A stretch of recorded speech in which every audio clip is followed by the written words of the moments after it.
하나님은 영이시니 예배하는 자가 영과 진리로 예배할지니라.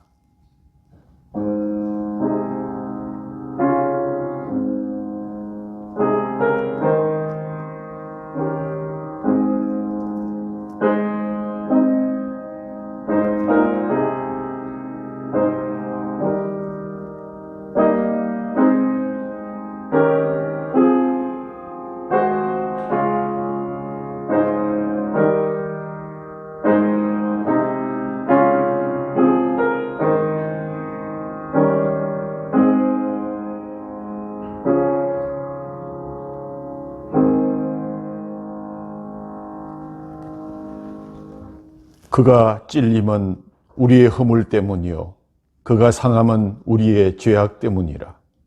그가 징계를 받음으로 우리는 평화를 누리고 그가 채찍에 맞음으로 우리는 나음을 받았도다.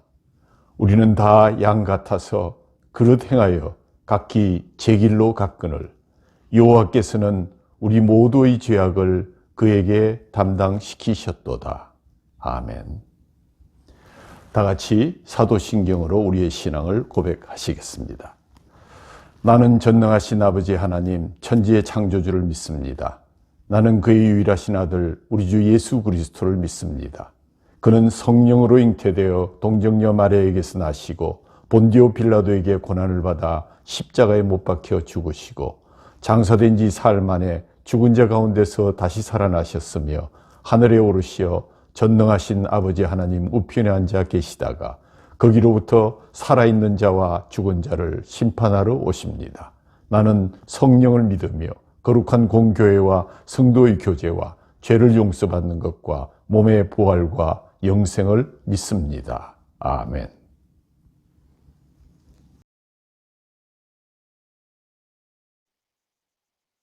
늘 우리에게 삶의 목적과 의미를 새롭게 하시며 세상의 어둠을 빛으로 밝히어 우리의 소망이 되어주신 우리 하나님께 영광을 돌려드립니다. 이 시간 임재하신 우리 주님을 경배하며 찬양합니다. 금년에도 어김없이 찾아온 제2 수요일을 통해 사순절의 시작을 기념하는 촛불 예배로 드리며 사순절 첫째 주일로 지키며 예배드리게 하시니 무한 감사를 드립니다. 특별한 은혜로 회개할 제목들을 스스로 기록하여 주님 앞에서 제 십자가로 인치심을 받고 주님 지신 십자가를 묵상하며 새로운 회복의 역사를 경험하는 시간으로 인도하여 주심을 감사드립니다. 긴 기간 동안 어렵고 힘든 과정들을 인내로 견디며 예배드리는 과정에는 구애됨이 없이 대면 비대면 예배 위에 성령의 기름을 부어주셔서 예배에 집중할 수 있도록 인도하여 주심을 감사드립니다.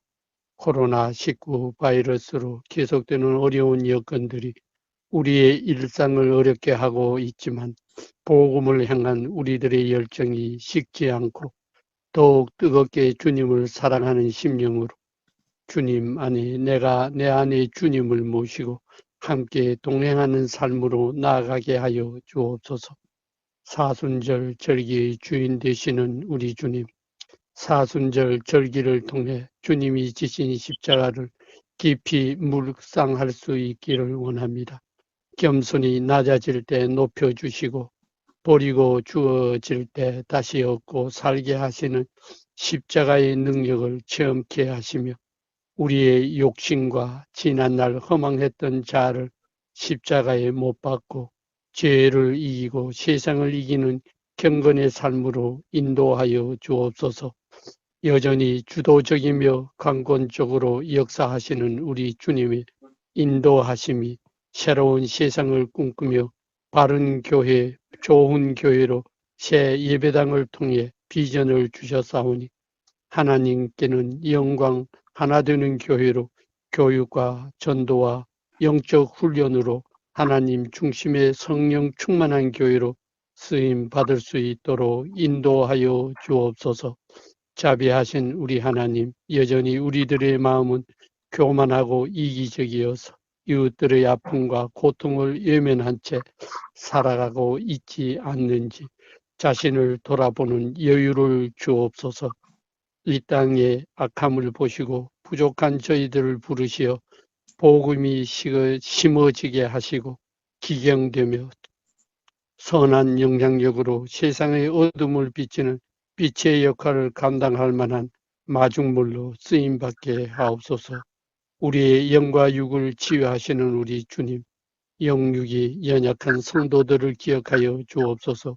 치유와 회복을 간절히 소망하는 사랑하는 성도들의 애절한 기도가 주님께 연락되어 건강 회복과 정상적인 일상으로 돌아올 수 있도록 축복하여 주옵소서. 협력하여 선한 역사를 이루어갈 협력교회와 공동체들을 기억하여 주셔서 성장과 부흥을 이루어 척박한 이 땅에 복음이 뿌려져 100배, 60배, 30배의 열매가 맺어지도록 인도하여 주시기를 간절히 소망합니다. 역사를 세워가는 우리 하나님, 코비드 팬데믹으로 지구촌의 어려움이 지금 대한민국도 속절없는 상황 속에서 갈 바를 알지 못하고 있습니다.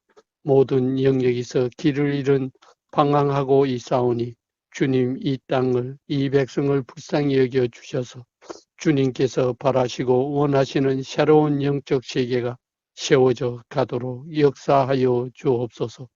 이 시간 사순절 첫째 주일을 기억하며 기념하는 거룩한 주님의 날 말씀을 대안하실 김세재 담임 목사님께 성령의 능력과 진리의 영으로 충만케 하시어 하늘의 비밀을 풀어 전하기에 부족함이 없도록 능력과 권능으로 인도하여 주옵소서. 동사하시는 이은진 목사님께도 같은 은혜를 함께하여 주시고 김영수 목사님, 김도경 전도사님 사역 협력에 부족함 없도록 능력을 더하여 주옵소서. 오늘도 준비된 주님 만찬에 성령의 기름을 부으사 신령한 은혜로 주님과 연합되는 체험과 집례하시는 목사님께 성령의 능력으로 붙들어 주시고 수찬하는 성도들에게는 감사와 기쁨으로 주님을 찬양케 하옵소서. 예배를 섬기는 할렐루야 찬양대의 찬양이 다시 회복되며 하나님께 영광의 찬양을 드릴 수 있도록 인도하여 주옵소서. 이 시간 살아 운동력 있게 스며드는 말씀이 우리의 삶을 풍요롭게 하는 영의 양식으로 받아 풍성한 은혜로 어디서나 필요한 사람으로 인정받으며 그리스도의 증인으로 살아갈 수 있도록 인도하여 주옵소서. 예배 준비와 예배를 위해 헌신하는 예배위원들에게 그침없는 사랑으로 축복해 주옵소서. 이 예배의 주인이시며 사순절 첫째 주일로 영광을 받으실 우리 주님 예수 그리스도의 거룩하신 이름으로 기도드리옵나이다. 아멘.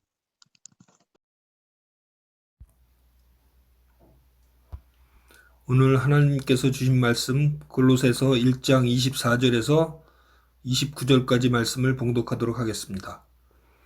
나는 이제 너희를 위하여 받는 괴로움을 기뻐하고 그리스도의 남은 고난을 그의 몸된 교회를 위하여 내 육체에 채우노라. 내가 교회의 일꾼 된 것은 하나님이 너희를 위하여 내게 주신 직분을 따라 하나님의 말씀을 이루려 함이니라. 이 비밀은 만세와 만대로부터 감추어졌던 것인데 이제는 그의 성도들에게 나타났고 하나님이 그들로 하여금 이 비밀의 영광이 이방인 가운데 얼마나 풍성한지를 알게 하려 하심이라. 이 비밀은 너희 안에 계신 그리스도시니 곧 영광의 소망이니라. 우리가 그를 전파하여 각 사람을 권하고 모든 지혜로 각 사람을 가르침은 각 사람을 그리스도 안에서 완전한 자로 세우려 함이니 이를 위하여 나도 내 속에서 능력으로 역사하시는 이의 역사를 따라 힘을 다하여 수고하노라. 아멘.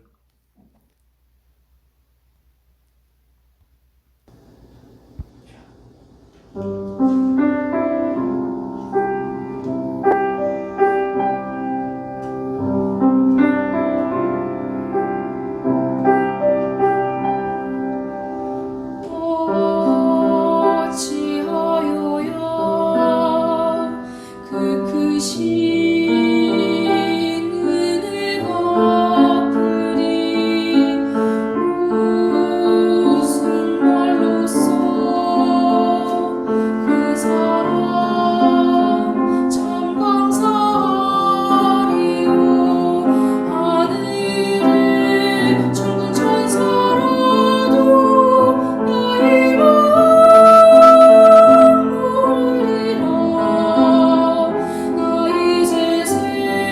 소망이 있으니 주님의 은혜라 하나님께 영광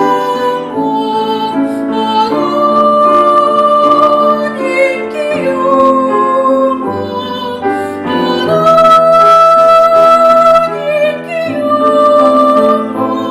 날 사랑하신 주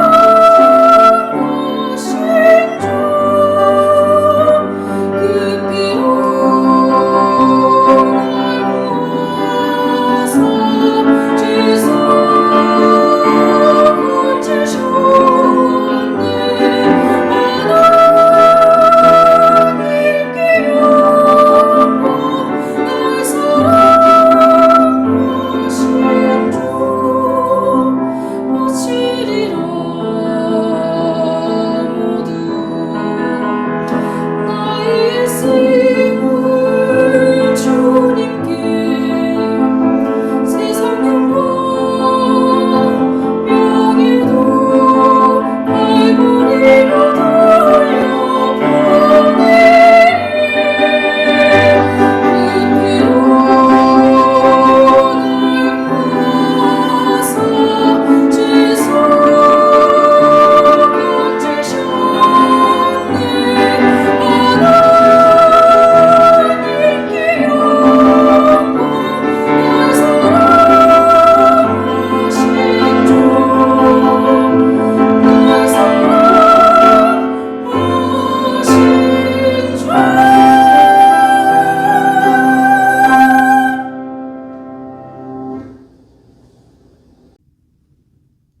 그 예, 우리 교회는 지난 수요일에 제의 수요 촛불 예배로 올 사순절기를 시작했습니다. 사순절 첫날은 항상 수요일이 되고요. 제의 수요일, 애쉬 웬즈데이라고 이렇게 불리우고 있습니다. 그 이유는 이날 예배에서 1년 전 종려주일에 사용했던 종려나무 가지를 태워서 만든 재로 성호를 그린다든지 십자가를 그리는 데 사용했기 때문입니다. 우리 교회는 종려나무의 재 대신에 올해에는 십계명과 사순절이라는 메시지를 듣고 십계명을 중심으로 한 자신의 참회의 기도문을 작성하고 그 기도문을 재로 태워서 재로 만들어서 이마에 십자가를 그리는 촛불 예배를 드렸습니다. 화면에 나오는 이 사진을 참조하시면 좋겠습니다. 재란 너는 흙이니 흙으로 돌아갈 것임을 기억하라는 의미를 내포하고 있으며 인간의 죄와 유한성 또 인생의 무상함을 분명히 인식하고 기억해서 하나님의 용서와 도우심을 구하면서 살아갈 것을 깨우쳐주는 시작의 상징입니다. 사순절을 뜻하는 영어 렌트라는 말은 고대 앵글로색슨 랑에서 유래된 말이고 독일의 렌츠와 더불어서 봄이란 뜻을 갖는 명칭입니다. 희망의 봄을 준비하는 절기, 즉 주님의 부활을 준비하는 절기입니다. 우리나라에서는 40일간의 기념일이라는 뜻으로 히랍의 테살코스테를 따라서 사순절로 번역하고 있습니다. 이는 부활주의를 기점으로 역산해서 도중에 들어있는 주일을 빼고 40일간을 주님의 고난과 부활을 기념 묵상하는, 그래서 경건히 보내고자 하는 40일간의 절기를 이야기합니다. 우리가 아시다시피 40이라는 수는 예수님께서 40일 동안 광야에서 시험을 받으셨고 또 40일간 시내산에서 모세가 금식했고 이스라엘의 40여 년간의 광야 생활 또 예수님 부활하시고 나서 승천까지 40일 동안 이런 것과 같이 성경에서 여러 번 고난과 갱신의 표징으로 쓰여진 숫자이기도 합니다. 유대인들은 유월절을 준비하기 위해서 유월절 전에 금식을 행했는데 초대교회 성도들도 신앙의 성장과 회개를 통한 영적 준비라는 차원에서 구약의 유월절 만찬을 새롭게 해석하면서 주님께서 제공하신 주님의 만찬, 성만찬 예식에 앞서서 금식을 했다고 합니다. 우리 길교회가 칼빈이 권면했던 대로 매주일 주님의 만찬 예식을 갖는 것은 그 의미가 참으로 크다 하겠습니다. 올해도 교회는 사순절 기간 중에 매주 한 끼 이상의 금식을 권면하고 고난주간에는 예년과 같이 매일 한 끼의 금식을 권면하게 될 것입니다.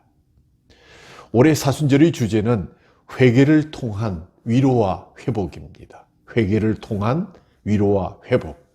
관련 성구는 이사야서 40장 1절 말씀, 너희의 하나님이 이르시되 너희는 위로하라, 내 백성을 위로하라.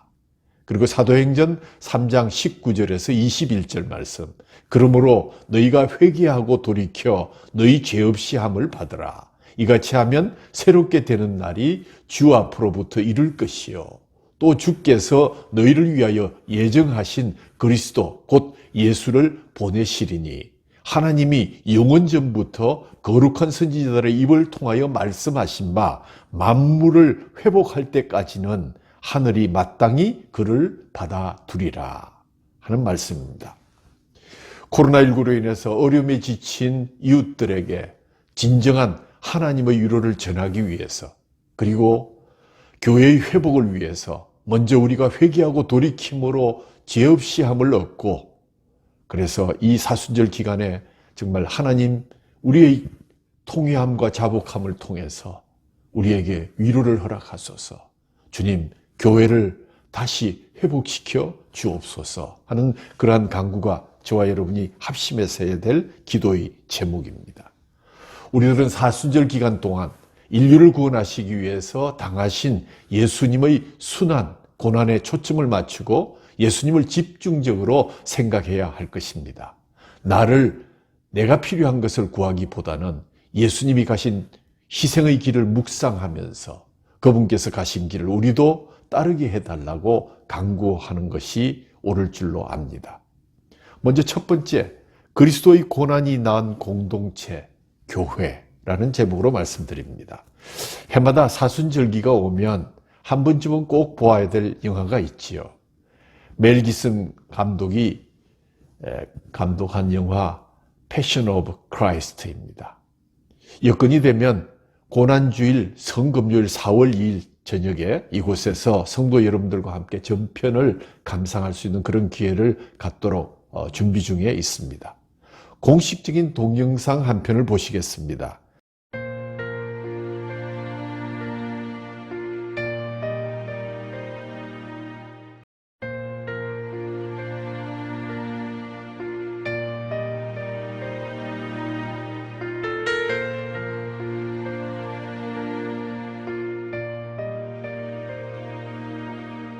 잊을 수 없네 하나님의 사랑 날 살리시려고 주신 생명 내 십자가 지고 오르신 갈보리 언덕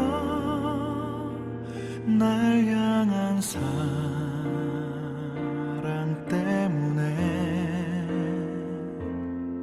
나는 보았네 피 묻은 십자가 날 구하시려고 흘린 사랑 나를 바라보시며 흘리신 용서의 눈물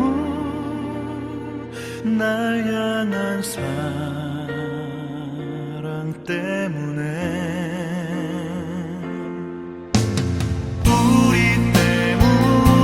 생명 주셨고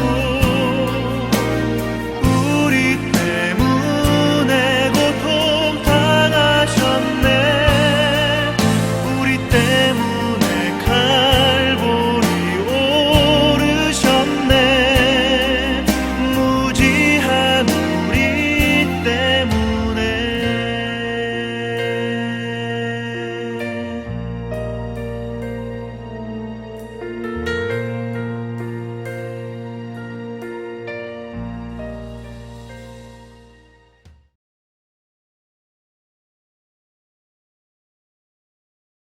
패션 오브 크라이스트 예고편에 나오는 부분인데 여러분들 보시면서 저는 개인적으로 이 영화에서 십자가에서 떨어지는 한 방울의 눈물에 큰 충격을 받았습니다. 하나님의 눈물.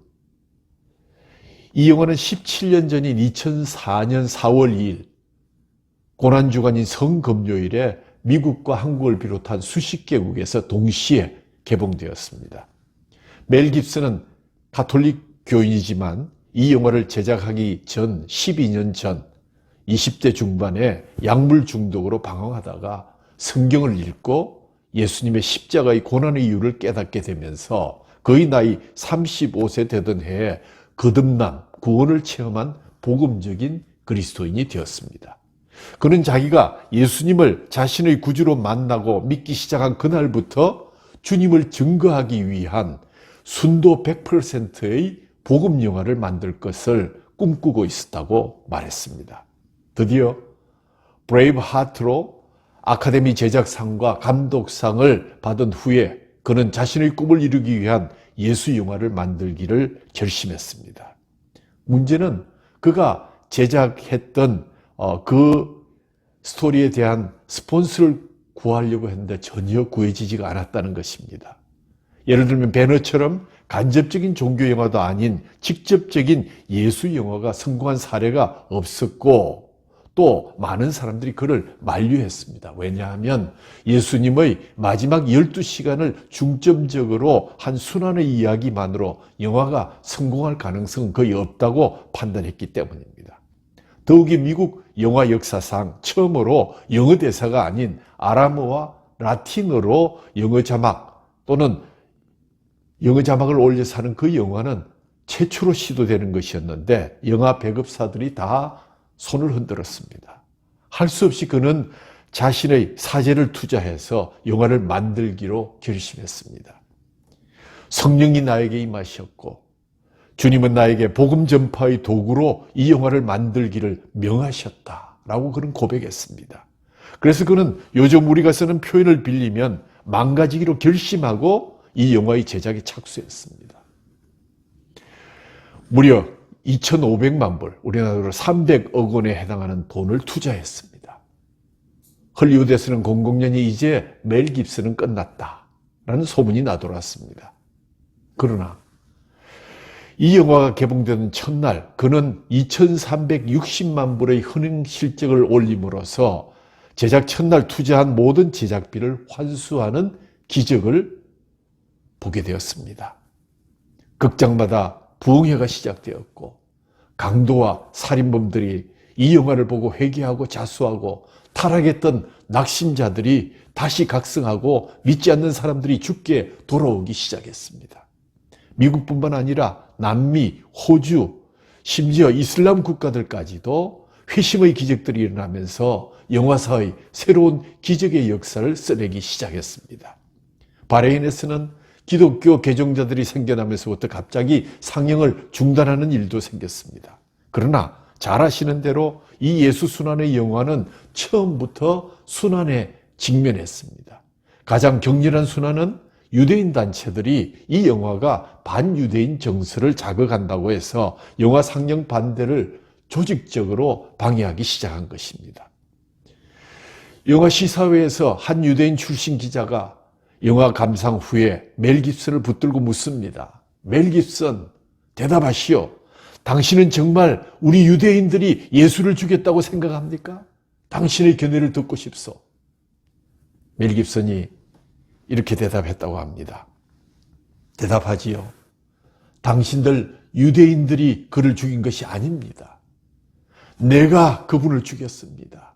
저희 죄가 그분을 돌아가게 했고 저희 죄 때문에 그분이 이런 순환을 받으셨습니다. 이것이 바로 이 영화의 주제입니다.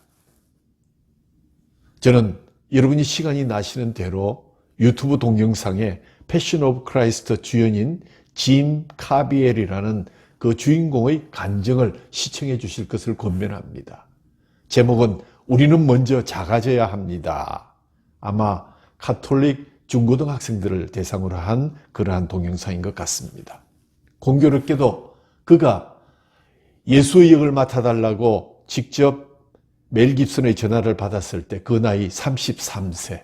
예수님과 같은 나이였고 그 이니셜이 짐 카비엘이기 때문에 JC, 지저스 크라이스트와 같은 이니셜이었음을 알고 멜 깁슨이 전화를 했답니다. 그래서 그가 생각하기를 이것은 결코 우연이 아니다. 그는 고통이 곧 구원이라는 사실을 십자가에 매달려서 확신할 수 있었다고 고백합니다. 십자가의 길은 정말 처절한 고통과 상처가 있었고 그는 실제 영화를 촬영하면서 심장 수술도 받고 오른쪽 어깨가 빠지기도 했고 몇 번이나 다시 수술을 하고 병원에 입원하는 경우도 있었지만 그러나 부활의 영광이 있기 전에는 반드시 이 처절한 고통과 상처가 피할 수 없는 길이다. 우리 인생의 길은 그와 다르지 않을 것입니다.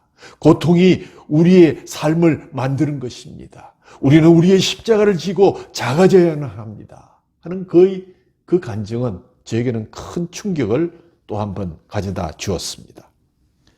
이 영화의 첫 장면은 여러분이 잘 아시는 이사야서 53장 5절 말씀으로 시작되지요. 그가 찔림은 우리의 허물을 인하며 그가 상함은 우리의 죄악을 인함이라. 그가 징계를 받음으로 우리가 평화를 누리고 그가 채찍에 맞음으로 우리가 나음을 입었도다. 저는 이 영화를 보면서 십자가 상의 고난만이 아닌 그가 그 이전에 받았을 정신적인 고뇌와 채찍의 고난이 얼마나 처절한 것인가, 너무 지나친 것 아닌가 하는 그런 생각을 했음에도 불구하고 그리스도의 순환을 연구하는 학자들은 실제로 그리스도가 받았을 고난은 이 영화에 묘사된 것보다 훨씬 더 심한 것이라는 지적을 읽을 수가 있었습니다. 바로 이런 그리스도의 고난의 결과로 저와 여러분이 구원을 받게 되었고 교회가 탄생하게 된 것입니다. 그래서 교회를 고난의 공동체라고 부르는데 다음과 같은 이중적인 의미가 있습니다. 첫째, 예수의 고난의 결과로 사람들이 구원을 받아서 교회가 생겨났다는 첫 번째 의미가 있는가 하면 두 번째는 이제 더 많은 사람들이 구원받고 주께 돌아오기 위해서는 교회가, 성도가 고난을 받아야 한다는 점입니다. 교회가 고난을 받는다는 것은 그 지체인 성도들이 고난을 이상하게 생각지 않고 당연히 그 고난에 참여해야 한다는 확장적 의미도 포함되어 있습니다. 그래서 오늘의 주제는 고난입니다. 본문 24절에 그리스도의 남은 고난이라고 하신 말씀은 오늘날 교회와 성도로 하여금 특별히 사순절에 그리스도의 고난에 동참하게 하는 아주 중요한 말씀입니다. 이 시대에 우리의 몸으로 채워야 될 그리스도의 남은 고난이 어떤 것인지 살펴보면서 함께 은혜를 나눌 수 있으면 좋겠습니다. 두 번째 대지는 그리스도의 남은 고난입니다. 성경 말씀 중에는 성경학자들 간에도 서로 이해하기 어려운 여러 가지 이견이 있는 어려운 부분들이 많이 있습니다. 이것을 성경 난해 구절이다 이렇게 얘기하는데 오늘 읽은 이 말씀도 성경 난해 구절의 아주 중요한 한 부분을 차지하고 있습니다. 이것 때문에 교파가 갈리기도 했고요. 이것 때문에 이단 시비도 일기도 합니다. 오늘 본문 말씀이 그 한 예입니다. 특히 오늘 말씀 중에 그리스도의 남은 고난, 이 남은이라는 이 표현이 문제가 되는 것입니다. 글자 그대로 보면 이 표현은 예수 그리스도의 고난이 남아있다, 모자란다 이렇게 해석할 수 있을 것입니다. 즉 우리 예수 그리스도의 고난이 양적으로나 질적으로 무언가 부족한 것처럼 오해할 가능성이 있는 것입니다. 실제로 로마 가톨릭은 이런 입장을 취합니다. 이 구절을 글자 그대로 해석해서 그리스도의 속죄적 고난이 불충분했다. 그리고 그의 남은 고난은 성도들의 고난을 통해서 보충되어야만 한다. 여기서 로마 천주교의 공덕 축적설이라는 교리가 나오게 됩니다. 즉 성인들이나 사도들은 이 땅에 사는 동안에 자기 구원을 위한 공덕 이상의 공덕을 이미 축적했으므로 가톨릭 신자들은 그들의 공덕을 의지해서 구원을 받을 수 있다고 가르치고 있습니다. 이를 소위 공덕 축적설, Theory of Merits 이렇게 얘기를 합니다. 물론 우리 기독교에서 그 교리를 받아들이지 않습니다. 그리스도의 고난은 결코 부족하거나 모자라지 않기 때문입니다. 특히 우리를 구원하시기에는 그리스도의 고난은 필요할 뿐만 아니라 충분하다는 사실을 우리는 확신하고 있습니다. 왜냐하면 성경 바로 앞부분 20절에서 보면 그의 십자가의 피로 화평을 이루사 하는 말은 예수 그리스도의 고난으로 단번에 우리에게 화평을 이루어 주셨다는 뜻입니다.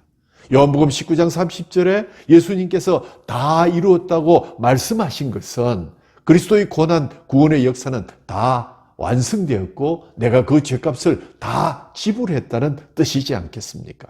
또 히브리서 10장 10절을 보면 예수 그리스도의 몸을 단번에 들이심으로 말미암아 우리가 거룩함을 얻었노라 확실하게 선포하고 있습니다. 예수님의 지상생활은 고난으로 일관된 것이지만 그 고난은 오직 예수님만이 감당하실 수 있는 것입니다. 본문 말씀에서도 사도 바울은 그리스도의 남은 고난을 자기의 육체에 채운다고 하였는데 그렇다면 먼저 그리스도의 고난이 어떤 것인지를 우리가 한번 생각해 보아야 할 것입니다. 이 궁금증을 풀기 위해서 먼저 생각해야 할 것은 그리스도의 고난이 무엇인가? 그리스도의 고난이라는 표현이 그리스도께서 직접 당하신 고난을 말씀하는 것인지 아니면 신학적 함축이 담겨있는 표현인가 하는 점을 생각해 보아야 합니다. 똑같은 표현이 고린도후서 1장 5절에 있는데 그리스도의 고난이 우리에게 넘친 것 같이 바울은 여기에서도 그리스도의 고난이란 표현을 쓰고 있습니다. 헬라 문법에서 무엇무엇의 하는 뚜라는 말은 소유격을 두 가지로 해석할 수 있습니다. 하나는 주격적인 소유격. 그러니까 그리스도의 고난이라 하면 그리스도가 주격이 되어서 그리스도가 직접 당하신 고난을라고 해석할 수 있습니다. 다른 하나는 목적격 소유격입니다. 그러니까 그리스도의 고난이라고 할 때 그리스도가 목적격이 돼서 그리스도를 위해서 당하는 고난이라고 해석할 수가 있는 것입니다.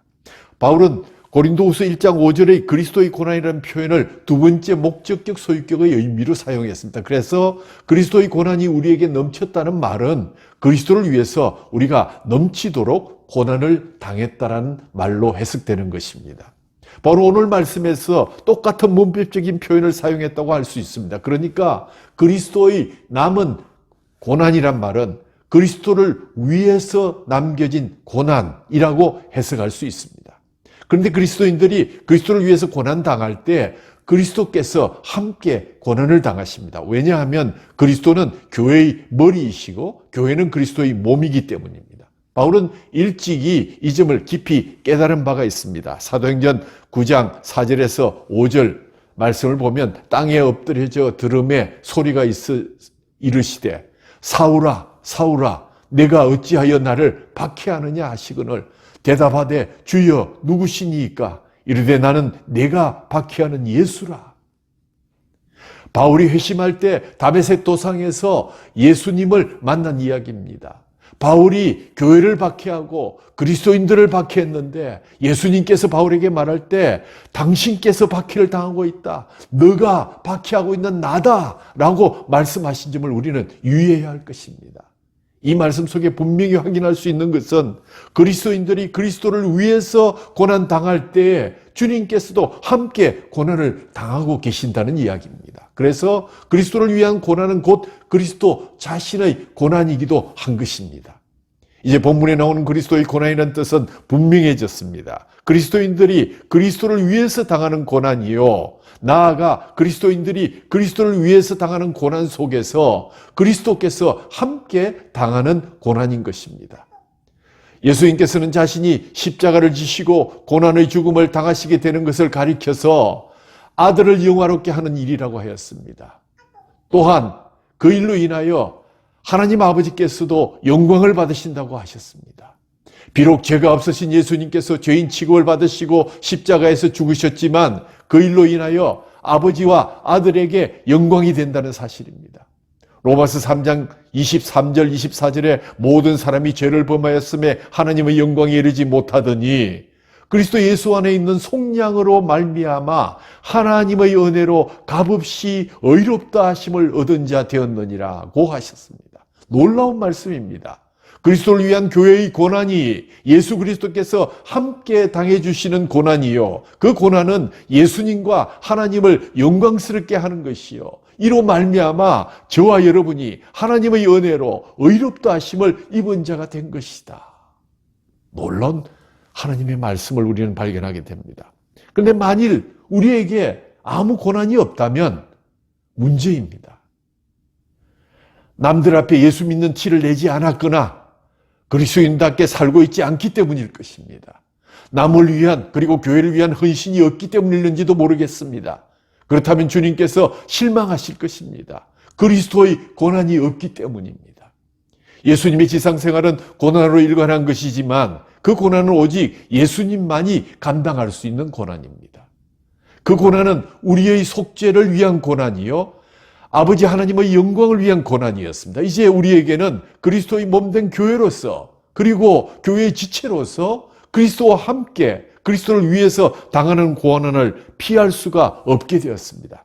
그래서 사도 바울은 말하기를 그리스도의 남은 고난을 그의 몸된 교회를 위하여 내 육체에 채우노라, 이렇게 말했던 것입니다. 여기서 말하는 그리스도의 남은 고난은 예수님께서 감당하지 못하여서 남겨놓은 고난이라는 뜻이 아니라 지상에 있는 교회가 그리스도를 위해서 당해야 될 그 몫을 의미하는 것입니다. 사도 바울의 고난에 대한 이해를 우리는 엿볼 수 있습니다. 바울은 지금 로마 감옥에 있으면서도 그리스도를 위한 고난을 겪고 있습니다. 자기는 그리스도께서 자기에게 정해 주신 그리스도를 위한 고난을 채우고 있는 것으로 여겼다는 것을 알 수 있습니다. 그러면서 아직도 자기가 채워야 될 고난의 양 가운데 남겨진 부분이 있다고 보고 있는 것입니다. 우리는 이 말씀 속에서 두 가지 중요한 사실을 깨닫게 됩니다. 하나는 우리에게 정해진 그리스도의 고난이 있다는 것입니다. 주님께서 우리에게 맡겨주신 그리스도의 고난, 그리스도를 위한 고난이 있습니다. 주님께서 우리가 이 세상 속에서 그리스도인으로 살아가는 동안에 필연적으로 그리스도를 위해서 고난을 당하도록 하셨을 뿐 아니라 그 양도 정해 놓으셨다는 것입니다. 그 고난은 피하고 싶으면 피할 수 있는 것이 아니라 주님께서 우리에게 맡겨주신 피할 수 없는 사명, 영광의 고난인 것입니다. 그래서 우리가 주님을 기쁘시게 해드릴 수 있는 길이 바로 이것입니다. 주님께서 맡겨주신 고난을 잘 채워나가는 일, 그것이 주님을 기쁘시게 하고 주님을 영광되게 하는 것입니다. 주님께서는 우리가 우리에게 맡겨진 고난을 겪는 모습을 지켜보시기 때문입니다. 그러나 우리가 다른 것들은 다 잘하면서도 우리에게 맡겨주신 고난을 외면하거나 피하려 한다면 결코 주님을 기쁘게 할 수가 없을 것입니다. 다른 하나는 우리에게 그리스도의 고난은 무한정 계속되지 않는다는 것입니다.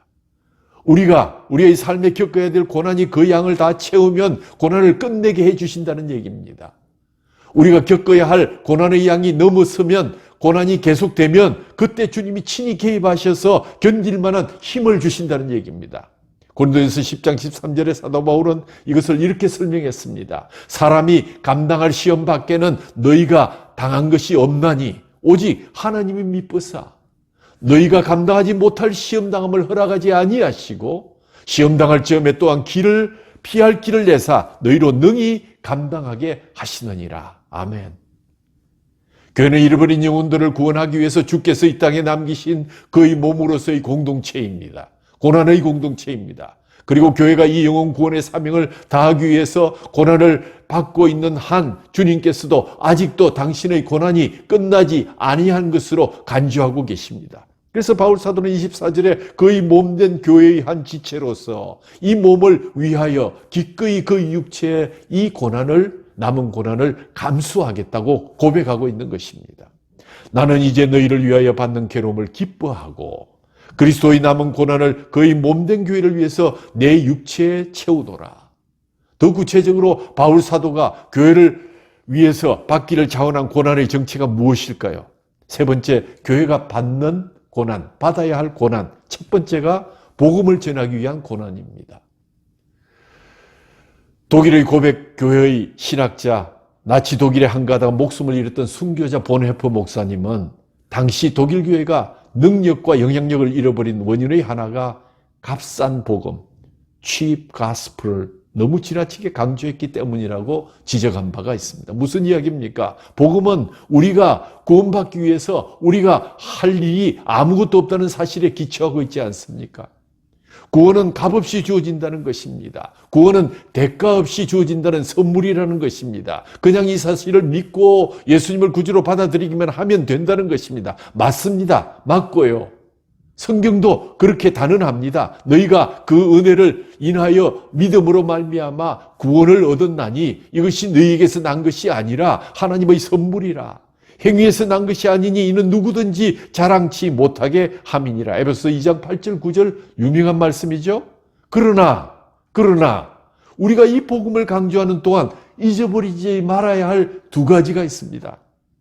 집중해서 들으시기 바랍니다. 첫 번째, 우리가 이 값없는 구원의 선물을 얻기 위해서 하나님의 아들 예수님께서 얼마나 값비싼 고난의 대가를 지불했는가라는 사실을 우리는 기억해야 합니다. 멜 깁슨의 영화가 이것을 우리에게 전달해 주고자 하는 주제이기도 합니다. 또 하나는 여러분과 제가 이 값없는 구원을 얻기 위해서 우리의 선배들이 또 우리 과거의 교회가 얼마나 값비싼 고난의 대가를 치루어왔는가를 꼭 생각해야 할 것입니다. 한마디로 교회의 역사는 거룩한 피의 흔적으로 이루어진 순교의 강이지 않습니까? 우리의 수많은 선배들은 문자 그대로 목숨을 걸고 피를 흘리며 이 복음을 전한 결과로 우리가 예수를 믿게 되었고 오늘의 교회를 이루게 된 줄 여러분은 기억하셔야 합니다. 누군가가 멜 깁슨의 영화를 혹평하면서 이게 무슨 영화야? 피로 뒤범벅이 된 한 편의 잔인한 폭력 다큐멘터리일 뿐이다. 그때 멜 깁슨이 말하기를 그렇습니다. 십자가는 낭만이 아닙니다. 그것은 저주입니다. 예수께서 우리의 죄 때문에 그 저주를 대신하신 것입니다. 그것이 십자가의 진실입니다. 그 비밀을 깨달은 자들이 새롭게 태어날 수 있는 것입니다. 라고 대답했다 그럽니다. 바울도 본문에서 계속 복음이 비밀이라고 강조하고 있습니다. 이 복음이 예수를 모르는 이방인들을 구원하는 유일한 비밀이요. 만세전부터 죄인들을 구원하기 위해서 하나님이 계획하신 비밀의 경륜이라고 이렇게 설명하고 있습니다. 26절, 27절을 자세히 읽어보십시오. 왜 그리스도의 사건이 비밀이어야 합니까? 깨닫지 못하기 때문입니다. 자신의 죄의 심각성을 깨닫지 못하기 때문입니다. 그러나 자신의 죄악을 깨닫고 이것은 예수의 십자가가 아니면 해결될 수 없다는 것을 깨닫는 순간 십자가는 내 눈을 열고 내 인생을 바꾸는 계시의 사건이 되고 말 것입니다. 그것은 이미 바울 사도가 골로새서 1장 21절 22절에서 강조했습니다. 전에 악한 행실로 멀리 떠나 마음으로 원수가 되었던 너희를 이제는 육체의 죽음으로 말미암아 화목케 하사 너희를 거룩하고 흠없고 책망할 것이 없는 자로 세우고자 하셨으니 그러므로 이 십자가의 기막힌 은혜로 구원받은 것을 아는 사람이라면 더 이상 침묵할 수 없습니다. 전해야 합니다. 기억하고 기념하고 전해야 합니다. 어떤 대가를 지불하고서라도 이제 이 복음을 전하고자 할 것입니다. 이것이 우리의 첫 번째 고난입니다. 두 번째는 성도를 세우기 위한 고난을 우리가 받아야 할 것입니다. 바울은 예수를 모르는 이방인 한 사람에게 전도해서 신자가 되게 하는 것으로 그의 미션이 끝났다고 생각지 않았습니다. 그가 신자다운 신자가 되어서 주님 모시기에 부족하지 않은 성숙한 온전한 사람으로 세울 때까지 그의 의무가 다하지 않은 것으로 생각했습니다. 왜요? 그 영혼을 온전히 바르게 세워야만이 그 에너지를 다해서 기꺼이 순환을 감수해야만이 그 사람도 또 이웃을 전파할 수 있을 것이 아닌가. 그의 전파와 가르침과 권면은 오직 한 가지 목적이 있었습니다. 영혼들을 그리스도 안에서 완전한 자, 성숙한 자로 세우는 것입니다. 그때 비로소 그들이 또한 복음을 전하는 자들이 될 수 있기 때문이었습니다. 바울은 29절에서 성령의 도우심을 따라 자신의 힘을 다하여 수고하고 있다. 에너지가 다 소모되도록 나는 수고하고 있다. 왜냐? 생명을 키우는 목자의 자세가 이것이요. 이것이 바로 우리의 두 번째 고난이기 때문이다. 주님은 오늘 교회가 민족들을 치유하고 세상을 변화시키기 위하여 이런 하나님의 사람들을 잘 양육해야 된다고 가르치고 계십니다. 이 사람 키우는 작업은 고난의 과정이지만 이 고난 없이 세상의 소금과 빛이 되는 사람들은 세워지지 않습니다. 그러나 이들이 성숙하여 새로운 세상을 만드는 보람을 그 무엇에 비교할 수 있겠습니까? 시대와 나라를 탓하기보다 민족을 복음으로 치유하고 세상을 변화시키는 자녀들을, 지도자들을 우리의 가정과 교회가 키워내야 하는 것은 우리에게 당면한 과제이기도 하고 고난이기도 합니다. 비록 그 과정이 지루한 고난이라 할지라도 마침내 민족과 열방 속에 예수의 부활의 생명을 꽃피워내기 위해서 우리는 그러한 지도자들을 키우고 세워야만 하는 것입니다. 마지막으로 한 예화를 드리면서 오늘 말씀 마치고자 합니다. 보리스 콘델드 박사라는 러시아에 살던 유대인 의사가 있었습니다. 그는 스탈린도 신이 아닌 인간이었다고 말한 제목으로 체포되어서 강제노동 수용소에 던져졌습니다. 의사로서 그는 죄수들이 병원에서 죽지 않고 일하다 죽도록 하는 것이 그의 임무였습니다. 그는 죄수가 건강하든 아니었든 웬만하면 의료카드에 건강하다고 적어서 죄수들을 작업장으로 보내도록 압력을 받고 있었습니다. 그의 치료는 기계적이고 형식적이 되어가고 있었고 그는 점차 자신의 인간성이 파괴되어 있다는 것을 느끼면서 갈등하고 있었는데 어느 날 동료 죄수에게서 전도를 받게 됩니다.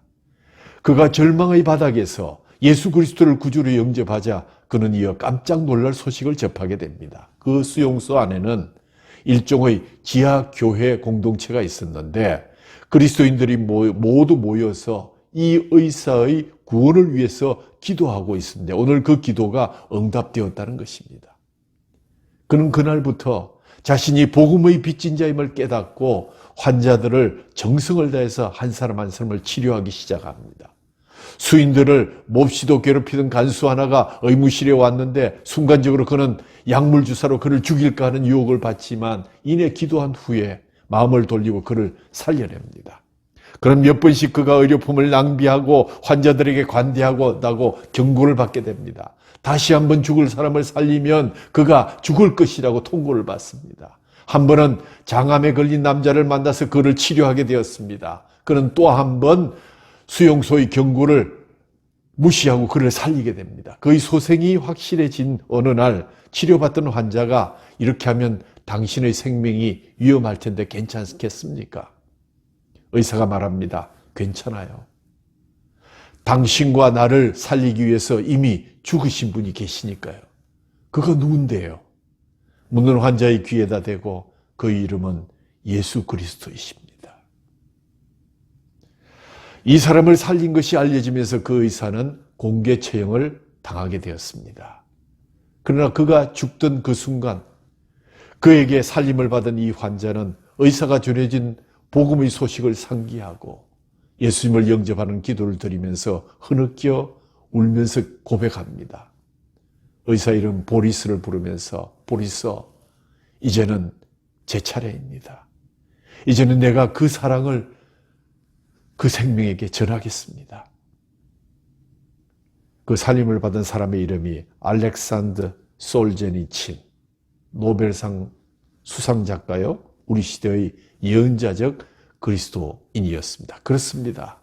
여러분과 제가 예수를 믿은 것도 누군가의 희생과 고난 때문이요? 교회의 고난 때문인 것을 여러분 알고 계십니까? 그렇다면 이제 우리도 이제는 제 차례입니다. 이제는 제가 복음을 전하겠습니다. 이제는 제가 십자가를 질 차례입니다. 이것이 바로 사순절에 예수님의 고난을 묵상하는 우리의 마음의 각오여야 할 것입니다.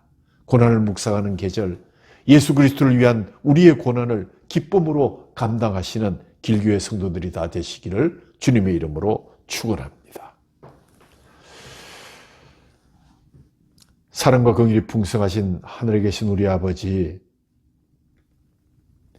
고난의 공동체인 교회를 주시면서 우리의 남은 예수 그리스도의 남은 고난을 내 육체에 채우느라고 한 사도 바울의 권면을 따라서 하나님 복음을 전하기 위한 고난과 성도를 세우기 위한 고난에 하나님 기쁨으로 감당하여서 우리 이웃들에게 위로를 주고 교회를 회복하며 우리가 다시 새롭게 사라져서 예수 그리스도를 위한 우리의 고난이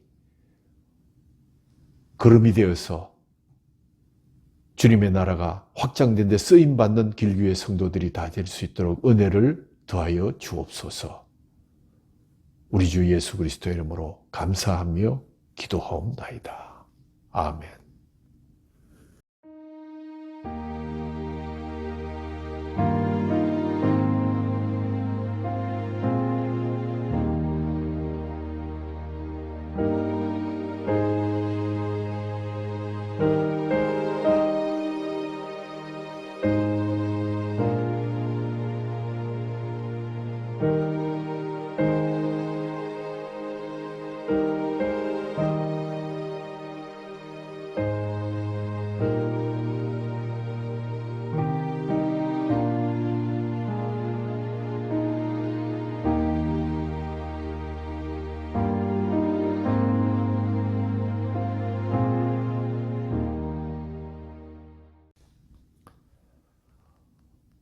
우리 주 예수 그리스도의 은혜와 하나님 아버지의 극진하신 사랑하심과 성령님의 위로하시고 교통하심이